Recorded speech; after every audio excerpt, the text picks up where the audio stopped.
Acara rapat koordinasi persiapan penyelenggaraan pembelajaran tatap muka Satuan Pendidikan jenjang SMP dan SD pada masa pandemi COVID-19 di Kabupaten Sumbawa Barat. Bismillahirrahmanirrahim. Assalamualaikum warahmatullahi wabarakatuh. Apa kabar hari ini? Baik, luar biasa. Apa kabar hari ini? Baik, luar biasa. Terima kasih. Alhamdulillahirabbil alamin. Assalatu wassalamu ala asrafil anbiya'i wal mursalin wa ala alihi wa ashabihi ajma'in, amma ba'du. Yang saya hormati Bapak Asisten 2 Setda Kabupaten Sumbawa Barat, yang saya hormati Kepala Dinas Dispora Kabupaten Sumbawa Barat, para koordinator wilayah kecamatan, Dinas Pendidikan Kabupaten Sumbawa Barat, se-Kabupaten Sumbawa Barat, para pengawas baik di tingkat SD maupun SMP, Bapak Ibu, para kepala sekolah atau yang mewakili se-Kabupaten Sumbawa Barat tingkat SD dan SMP, hadirin hadirat yang dimuliakan Allah. Pertama, saya mengajak kepada kita semuanya untuk selalu bersyukur kehadirat Allah Subhanahu wa Ta'ala yang alhamdulillah saat ini, detik ini, walaupun kita pakai masker, Bapak Ibu masih bisa bernapas. Walaupun mungkin ada yang keterpaksaan. Inilah era new normal, ala baru, era baru. Kita kadang-kadang tidak bisa melakukan sesuatu hal secara cepat dengan hal yang baru, tetapi kita dipaksakan untuk bisa melakukannya karena kondisi dan keadaan, demi melindungi diri kita, anak kita, sahabat kita, orang tua kita, kerabat dan keluarga kita semuanya. Nikmat napas ini adalah nikmat yang tidak terlihat, yang kita ini kadang-kadang selalu menyesali keadaan yang ada, terutama tentang COVID-19 ini. Pasti banyak yang seruduk sana seruduk sini, COVID. Tapi faktanya banyak yang mati akibat dari adanya penyakit COVID-19 ini. Walaupun mati itu bukan karena COVID, tetapi penyebabnya itu karena COVID. Karena kita yakin bahwa ajal ini adalah milik Allah dan kembali kepada Allah. Dan banyak orang yang ketakutan terhadap COVID ini. Bahkan Indonesia ini masih urutan nomor 1 di Asia Tenggara. Dan yang paling menakutkan bukan COVID-nya ini sekarang ini. Sistem perekonomian kita ini terganggu betul. Terutama sistem kepemerintahan kita, sistem penganggaran kita. Makanya kalau teman-teman TAPD, Pak Sekda, Pak Asisten dan teman-teman yang lain kadang-kadang stres untuk berpikir tentang bagaimana memberikan gaji bapak-bapak, ibu-ibu, bagaimana memberikan TPP yang sampai hari ini belum kita dapat ini. Bukan bapak ibu saja, saya juga belum dapat. Karena sistemnya, bapak-bapak, ibu-ibu sekalian. Kadang-kadang pemerintah pusat memaksakan kehendaknya. Kita siap, ada yang tidak siap. Ini banyak persoalan yang muncul, terutama kalau terjadi pemangkasan. Asisten 2 ini sedang stres ini. Sudah jadi asisten 2, kepala dinas PU lagi. Gimana enggak stres? Kalau dipangkas 8%, hampir 60 miliar. Uangnya di mana diambil? Banyaknya di sana nanti. Kalau dipangkas cuma 30 miliar aja, berapa PL yang sudah dijanjikan kepada masyarakat? Bukan untuk dikasih ya, karena kita ini kebutuhan masyarakat. Jalan, gorong-gorong, drainase segala macam. Masyarakat tak pernah mau tahu. Karena sudah janji. Padahal uang ini sudah kita programkan di dalam APBD, sudah diketok oleh DPR. Tahu-tahunya refocusing, pangkas 8%. Ini Dikpora ini juga mungkin agak stres juga kepala dinasnya ini. Kan Bapak Ibu ini ada program ini swakelola banyak ini. Dulu ini PL biasa, tahu-tahunya sekarang swakelola untuk dinas, untuk sekolah. Kan banyak orang-orang yang datang untuk mencari nafkah itu tidak gampang Bapak-bapak Ibu-ibu sekalian. Nah sekarang tanggung jawabnya ada di Bapak-bapak Ibu-ibu sekalian di sekolah-sekolah masing-masing. Banyak hal Bapak-bapak Ibu-ibu sekalian yang patut kita syukuri, terutama banyak nikmat yang lain selain napas. Napas ini tidak kelihatan. Tapi kalau kita diberhentikan 5 menit mati kita. Bapak-bapak ibu-ibu aja pakai masker aja ada yang keringatan, ada yang sesak napas, apalagi yang asma. Jadi kita pandai bersyukur kehadirat Allah Subhanahu wa taala yang walaupun kita ini diberikan rezeki yang berbeda-beda, tetapi kalau kita pandai bersyukur, kita melakukannya sesuai dengan kebutuhan yang kita miliki, jangan sesuai dengan keinginan. Karena keinginan nafsu kita ini pasti jangkauannya sampai di atas langit ke-7 pun tidak akan tercapai. Namanya cita-cita dan keinginan. Tetapi kalau kita melakukan sesuatu dengan kebutuhan, insya Allah semuanya cukup dan itu harus kita syukuri bersama-sama. Yang kedua, Bapak-bapak Ibu sekalian, saya mengajak kepada kita semuanya untuk selalu bersalawat atas junjungan kita Nabi besar Muhammad sallallahu alaihi wasallam yang telah banyak mengajarkan kita semuanya, termasuk tentang cara kita harus menyelesaikan utang. Saya contohnya ini ada janji kepada masyarakat, tidak gampang Bapak-bapak Ibu sekalian, yang walaupun itu janji politik, tetapi kan masyarakat tidak mau tahu dengan kondisi yang kita miliki. Pokoknya harus. Ada yang ingin bedah rumahnya dulu, oh ya tidak apa-apa kita programkan. Tahu-tahunya kena pangkas di PU, habis kita Bapak-bapak Ibu sekalian. Tapi yang namanya janji, makanya Pak Kadis PU ini berat pekerjaannya. Karena janji pemimpinnya beralih kepada bawahannya. Sama dengan Bapak-bapak Ibu sekalian.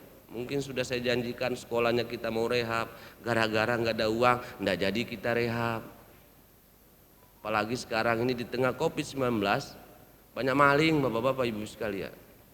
Makanya saya sudah minta kepada Kepala Dinas Pendidikan untuk ditempatkan penjaga malang di setiap sekolah yang ada. Jangan sampai aset yang ada hilang. Karena sekarang orang seradak sudut seradak sini. Apalagi kalau ada anak nakal, bisa ngerokok di situ, bisa narkoba di dalam kelas, dan itu ada kejadiannya karena tidak ada penjaga sekolahnya. Nah ini mari kita terus bersalawat kepada Rasulullah yang selalu mengajarkan kita untuk selalu berprasangka baik, untuk terus kita menebarkan kebaikan di muka bumi ini, dan selalu bersabar dalam setiap musibah dan cobaan yang telah kita terima. Karena yakinlah musibah dan cobaan ini adalah cara Allah mengukur ketakwaan kita kepada Allah Subhanahu wa taala. Mampu enggak kita masih bisa sholat? Kadang-kadang orang banyak kalau tertekan itu bisa sholat, tapi kalau dikasih kekayaan banyak kadang-kadang enggak sholat Pak Ustadz. Jadi aneh ini Pak. Nah sekarang ini kita sedang dicoba dengan COVID-19 ini. Kita diwajibkan untuk hidup sederhana Bapak-bapak Ibu sekalian. Saya sering bilang ibu-ibu terutama beli baju jangan terlalu mahal-mahal. Kasihan bapak-bapaknya. Pendapatan bapak-bapak ibu-ibu terbatas. Yang paling enak hidup sekarang ini PNS Pak. Karena gajinya tetap. Kalau orang yang usaha, wira swasta fluktuatif dia. Fluktuatif. Kabupaten Sumbawa Barat ini untung punya petani yang luar biasa. Areal pertanian kita bagus-bagus, jagung bagus, padinya bagus. Bencana alhamdulillah tidak ada di Kabupaten Sumbawa Barat. Jadi tidak ditambah bencananya. Kabupaten lain Bapak-bapak Ibu sekalian sudah ada bencana, longsor, banjir bandang dan segala macam. Nah ini kenapa? Karena kita tidak bersyukur, masyarakat kita terus mengaji. Sholat terus, sholat berjamaah terus, dan kita tidak takut dengan COVID. Bukan karena tidak takut tidak pakai masker, kita pakai masker karena kita tidak takut. Justru orang yang tidak pakai masker itu adalah orang pengecut. Karena apa? Karena bisa menebarkan ketidakbaikan untuk orang lain. Nah, ini saya berharap Bapak Ibu sekalian, dalam rapat koordinasi ini saya sudah minta kepada Kepala Dinas Pendidikan dengan seluruh jajarannya, kita berpikir bagaimana anak-anak kita untuk sekolah kembali. Saya yakin Bapak Ibu, seluruh kepala sekolah dan para guru di Kabupaten Sumbawa Barat kangen dan cinta dengan anak-anak muridnya. Bapak Ibu itu karena ini hobi. Kalau jadi guru ndak hobi itu rugi. Kalau ndak ketemu murid orang hobi itu biasanya nangis atau sedih. Bingung mikir yang lain-lain. Tapi ketika ketemu muridnya, walaupun nakal mereka senang. Karena hobinya. Karena mengajarkan orang ini adalah ada seninya.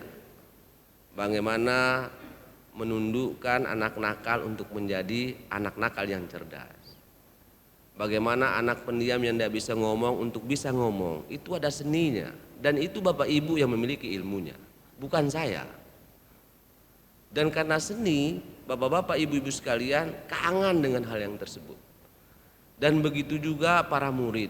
Yakin saya mereka kangen dengan Bapak Ibu gurunya. Terutama Bapak Ibu orang tua murid yang sekarang baru merasakan betapa sakitnya menjadi guru. Kalau kita kemarin-kemarin kalau ada yang dijewer dilapor polisi. Sekarang mereka itu bukan jewer lagi anaknya.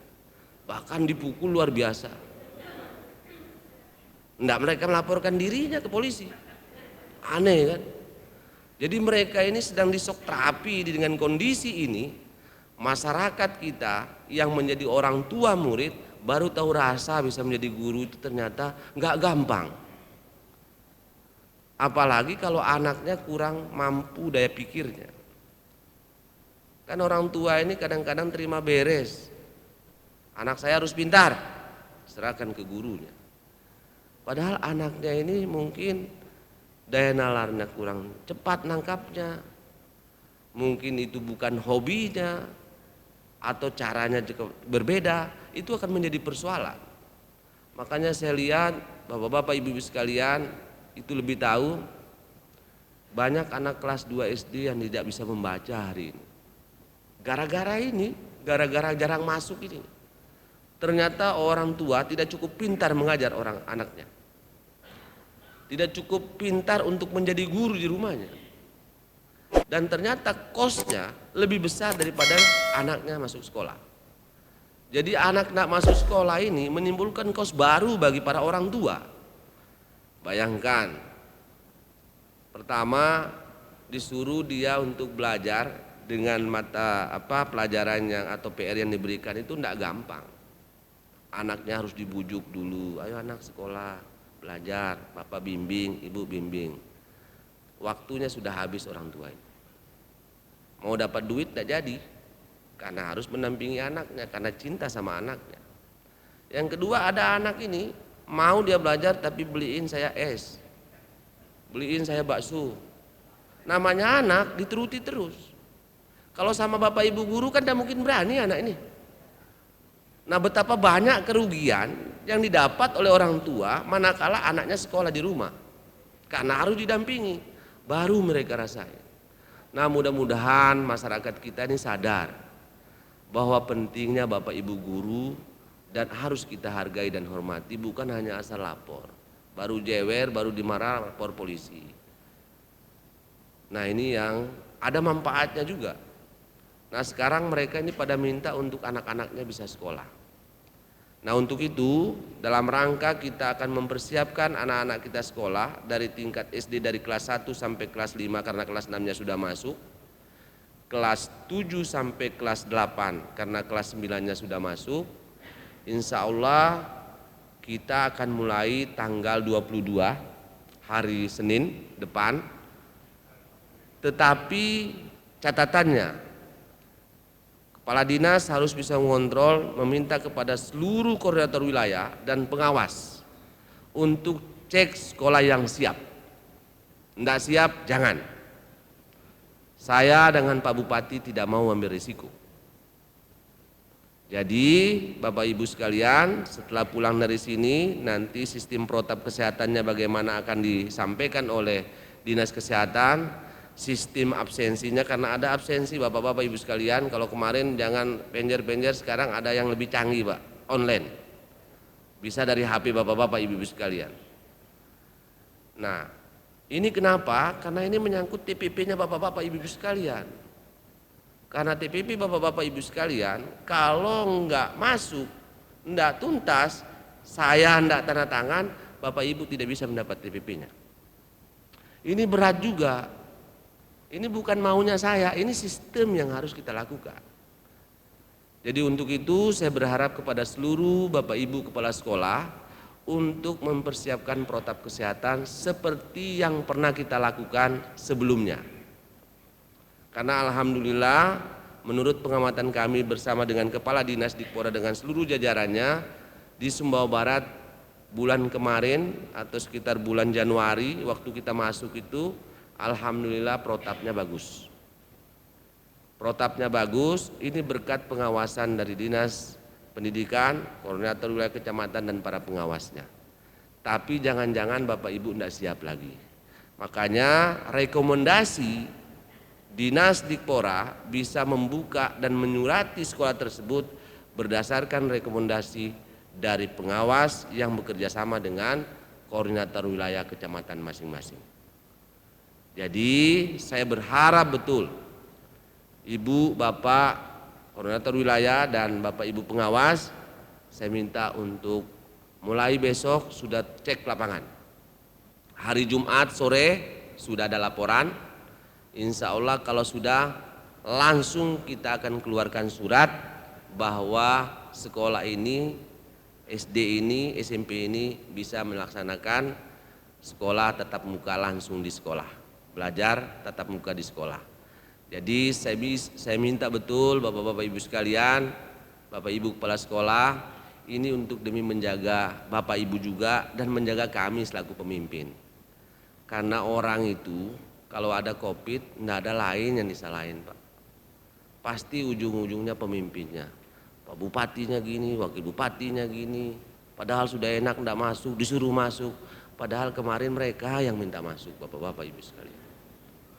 Aneh betul ini. Nah untuk itu saya berharap betul perhatian dari Bapak-bapak, Ibu-ibu, para kepala sekolah untuk melihat apakah tempat cuci tangannya masih bagus, ya, terus sistem bangku tempat duduknya jaga jaraknya sudah pas, terus sip-sipannya diatur lagi seperti kemarin. Nah kalau sudah nanti dilihat oleh para pengawas dan korwil, nanti mereka akan memberikan rekomendasi kepada Dinas Dikpora sehingga nanti bisa kita keluarkan surat untuk sekolah A, B, C itu bisa menjalankan belajar tatap muka langsung di sekolah. Itu pesan kami yang pertama. Yang kedua, berhubungan dengan program kerja Bupati dan Wakil Bupati Sumbawa Barat dalam 100 hari. Jadi kami tidak muluk-muluk Bapak-bapak Ibu sekalian. Kami ingin rakyat ini sehat. Kami ingin kebiasaan hidup sehat ini terus kita lakukan di Kabupaten Sumbawa Barat. Karena kami yakin dengan badan yang sehat, insya Allah kita punya pemikiran yang sehat dan kita mampu untuk melakukan hal-hal yang baik untuk Kabupaten Sumbawa Barat. Jadi 5 pilar STBM, 3 pilarnya sudah kita lakukan, tinggal 2 pilar. Pilar yang pertama adalah tentang sampah, pengolahan sampah. Saya berharap bukan hanya di sekolah itu bersih, tempat sampahnya ada, bukan itu saja. Tapi saya berharap ada progres dari setiap anak. Jadi anak ini dikasih PR. Tanya setiap hari bagaimana keadaan lingkungan rumahnya. Pernah enggak bapaknya itu buang sampah di tempatnya? Ada enggak bak sampah di rumahnya? Kalau enggak ada, anak itu harus bantu orang tuanya untuk ada sampahnya. Karena kita yakin Bapak-bapak Ibu sekalian, Numun sia saya bae amun ditegur tuh dengan anak tuh bangga Bapak-bapak Ibu sekalian. Apalagi itu untuk kebaikan. Itu tentang sampah. Yang kedua, tentang sampah ini jangan sampai orang tua ini maaf ini banyak pegawai ini buang sampah di tempat orang. Kayak di Sepaket kalau di tempat seteluk Tanu itu dari seteluk bawanya itu. Dan itu bawa pakai mobil dan sepeda motor, buang. Jangan-jangan datangnya perginya sama anaknya yang sekolah ini. Begitu juga ke arah Malu, Sekongkang. Itu ndak mungkin orang ndak punya uang itu Pak. Bayangkan jauhnya tempat pembuangan sampah yang di Akad Beniti itu full itu Pak. Kalau orang ndak mungkin bawa dari rumahnya pakai mobil atau pakai sepeda motor. Nah saya berharap yang kedua yang jadi beban anak ini yang dikasih jadi tanggung jawabnya itu harus sering menegur ketika bapak ibunya membawa sampah keluar. Harus ini. Ini pola kalau kita yang bilang Pak orang-orang lain kita dianggap orang lain tidak digubris kita Pak. Tapi kalau dengan anak insya Allah mereka juga tidak ingin anaknya kotor. Jadi mereka juga harus wajib mereka nyapu di rumahnya. Jadi PR-nya itu jangan terlalu berat-berat anak-anak ini Pak. Sekolah dia rapi, rajin, baca segala macam. Karena apalagi kelas 1 sampai kelas 5 ya. Ini yang biasa-biasa saja Pak. Tetapi PR-nya yang paling penting bagaimana kita membuat karakter anak. Anak ini kalau SD, SMP sudah bagus karakternya, insya Allah SMA-nya dan selanjutnya akan lebih baik. Makanya kita ajar dari hari ini untuk mereka hidup bersih. Nah ini adalah pekerjaan untuk SDBM nomor 4 itu tentang pengelolaan sampah. Selain sampah yang ada di lingkungan sekolah, jangan sampai nggak bersih. Justru bapak-bapak ibu sekalian, kalau mau mereka ada olahraganya, terus setelah itu mereka potong rumput, nggak ada masalah, biar mereka keringat. Jadi jangan dijustifikasi anak itu harus dalam kelas terus, nggak boleh. Di tengah wabah Covid ini anak-anak ini harus bisa berkeringat. Ini saya berharap untuk setiap ya mungkin seminggu 2 kali itu bisa ada gotong royongnya. Apalagi kalau ada kepala sekolah yang bisa menjustifikasi rumahnya orang tua anak yang kotor misalnya. Nggak usah dikasih tahu Pak, ayo kita pergi ajak anak-anak kelas 6 misalnya gotong royong. Jadi orang ini kadang-kadang dia ini akan terkejut Pak dengan hal-hal yang kecil itu. Sehingga dia tidak akan berani lagi untuk membuat kotor lingkungan sekolah, lingkungan rumahnya. Nah ini yang bisa memberikan contoh ini adalah anak dan guru.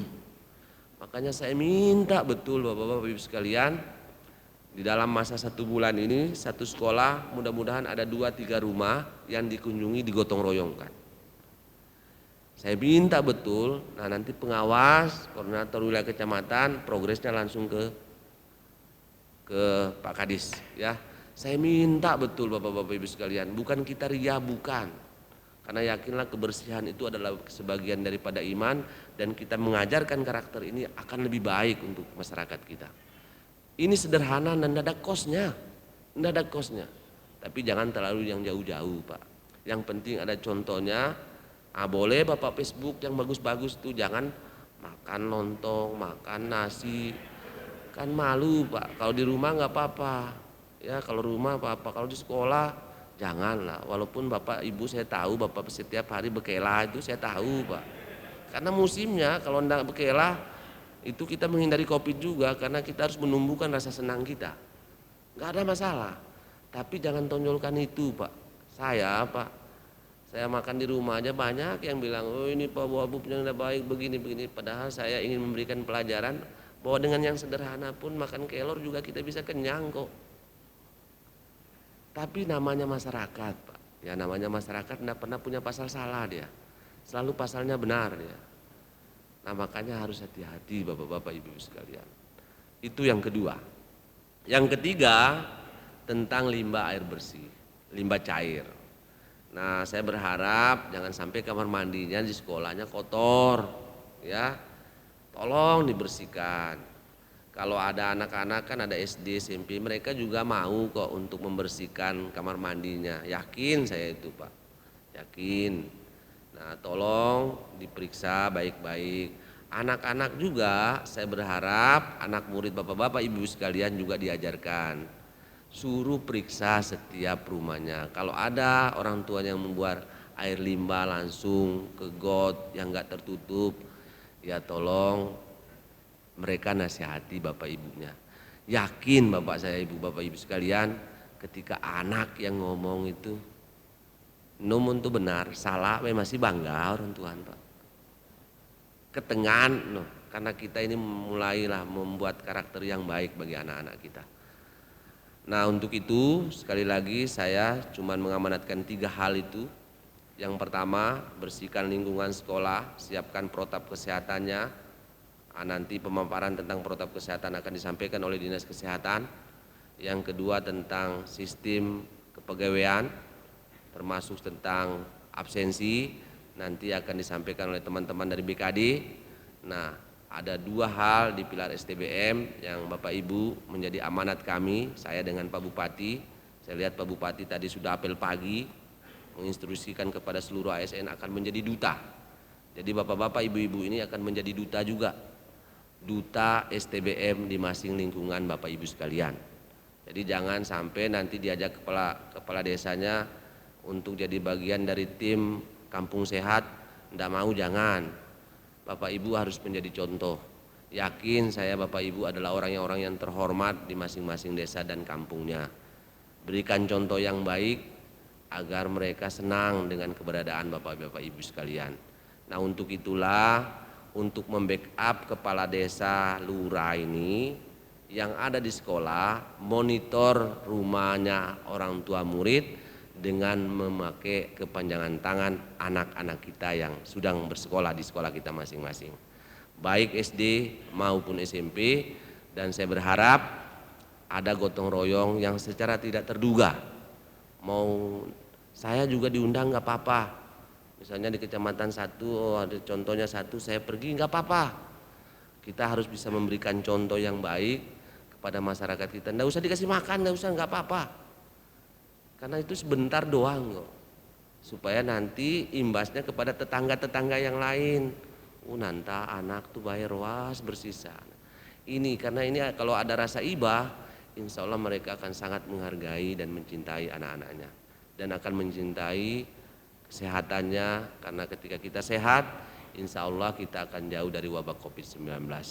Nah mungkin ini beberapa hal yang dapat saya sampaikan Bapak Ibu sekalian.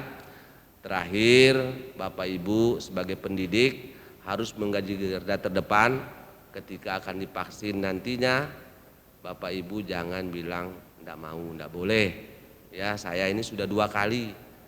Memang tidak pasti orang yang sudah divaksin itu tidak akan kena COVID. Wakil Gubernur kita sudah 2 kali divaksin, kena COVID. Tetapi minimal kita sudah ikhtiar Bapak-bapak Ibu sekalian. Ikhtiar ini penting ya. Setelah itu kita serahkan kepada Allah. Makanya saya berharap para guru akan menjadi garda terdepan untuk bisa mencegah wabah COVID-19 di Kabupaten Sumbawa Barat. Mungkin itu saja Bapak Ibu sekalian. Terima kasih. Wabillahi taufiq wal hidayah. Wassalamualaikum warahmatullahi wabarakatuh. Apa kabar hari ini? Baik, baik, luar biasa. Apa kabar hari ini? Baik, baik, luar biasa. Terima kasih.